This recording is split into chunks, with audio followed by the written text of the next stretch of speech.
வணக்கம். Welcome to Maya's kitchen.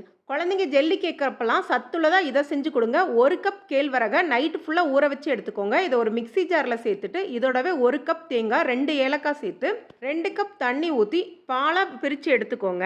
இதே மாதிரி 3 வாட்டி மொத்தமாக 6 கப் தண்ணி ஊற்றி கேழ்வரகு பால் ரெடி பண்ணி எடுத்துக்கோங்க. இங்கே வெல்லம் பார்த்தீங்கன்னா 2 கப் வெல்லம், 1/4 கப் தண்ணி ஊற்றி வெல்லத்தை கரைய வச்சு எடுத்துக்கோங்க. இங்கே ஒரு அடிகனமான பாத்திரத்தில் கேழ்வரகு பால் சேர்த்துட்டு கைவிடாமல் கிளறிக்கிட்டே இருந்தேன். கொஞ்ச நேரத்தில் கெட்டியாகி வர ஆரம்பிக்கும். இந்த நேரத்தில் வெள்ளக்கரைசலை வடிகட்டி சேர்த்துக்கோங்க. இது எல்லாமே நல்லா கெட்டியாகி வரும்போது இதில் 3 டேபிள் ஸ்பூன் நெய் சேர்த்துக்கோங்க. நெய்யை மொத்தமாக ஊற்றாமல் கொஞ்சம் கொஞ்சமாக பிரித்து சேர்த்துக்கோங்க. இதை கரண்டிட்டு எடுத்து மேலே ஊற்றும் போது இது மாதிரி லேயராக வந்துச்சுன்னா கரெக்டான பதத்தில் இருக்குன்னு அர்த்தம். நெய் தடவின பாத்திரத்தில் இதை சேர்த்துட்டு நல்லா ஆறுனதுக்கப்புறமா கட் பண்ணி பீஸ் போட்டு எடுத்துக்கோங்க. பார்த்தீங்கன்னா கர்நாடகாவில் ரொம்ப ஃபேமஸான ஸ்வீட். இதே மாதிரி இதை செஞ்ச அன்னைக்கே காலி பண்ணிடுங்க. தேங்காய் சேர்த்துருக்கனால, இல்லாட்டா ஃப்ரிட்ஜில் ஸ்டோர் பண்ணி வச்சு சாப்பிட்டீங்கனாலும் டேஸ்ட் ரொம்ப நல்லா இருக்கும். வீடியோ பிடிச்சிருந்துச்சுன்னா லைக் பண்ணுங்கள், ஷேர் பண்ணுங்கள். நன்றி, வணக்கம்.